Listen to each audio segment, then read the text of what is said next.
Isang dalagita sa Davao City ang pinatay umano ng nobyo niyang nakilala niya online at kinatagpo sa unang pagkakataon.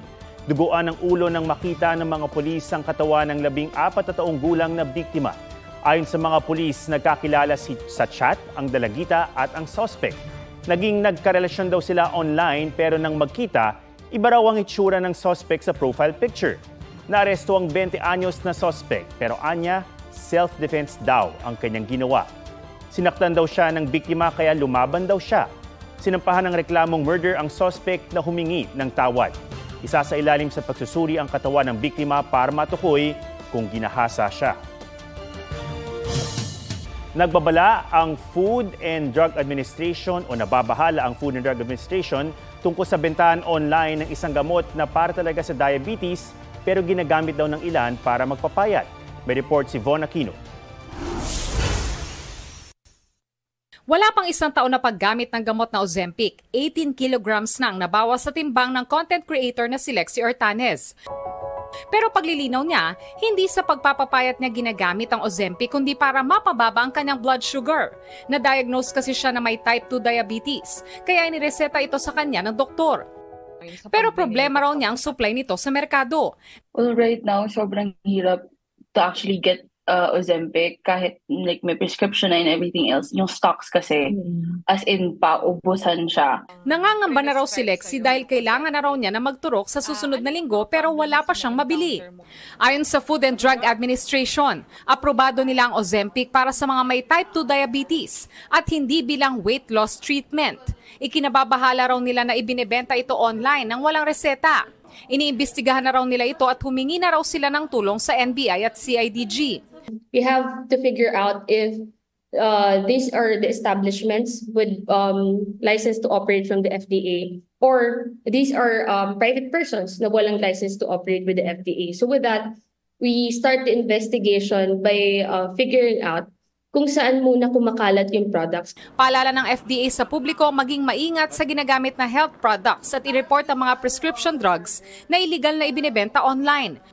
Babala naman ng doktor ang paggamit ng Ozempic kahit normal ang iyong blood sugar ay mapanganib sa kalusugan. Number 1 na pangangailangan ng utak natin ay ang asukal, no? Sugar. So, kapag bumaba masyado yung sugar mo, maaaring magkaroon ng epekto ito sa ating utak. Pwedeng biglang hindi magising, no? Yung tao, no? So, pwedeng magtuloy-tuloy yun kung hindi makikita na bumagsak pala yung sugar, baka maaaring magtuloy-tuloy yan sa coma.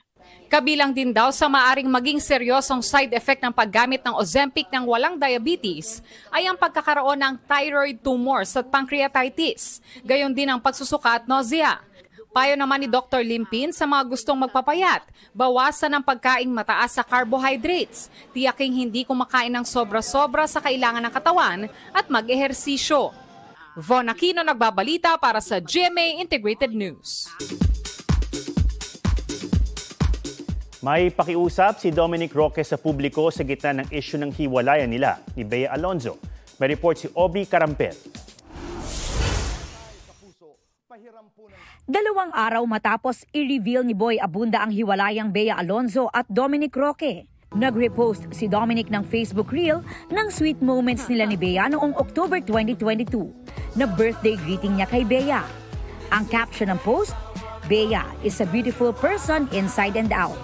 Pakiusap din niya, tigilan na ang hate, negativity at pambabash. Inaantabayanan pa rin ang official statement nila Bea at Dominic. Co-star ni Bea sa Widow's War si Carla Abellana.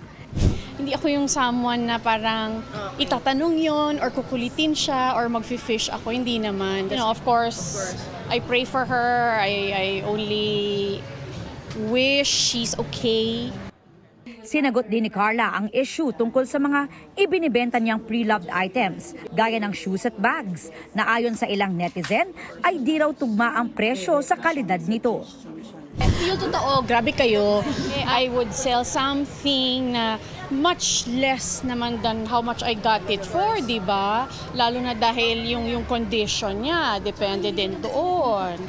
Well, choice naman nila yun, of course, if they're interested, if they want to buy or not. On spotlight din ngayon si Lisa ng Blackpink. Gaya ng kamiyembrong si Jennie, may sariling label na rin si Lisa, ang Loud. Sa IG post, sinabi niyang ang agency niya ang magmamanage ng kanyang solo projects.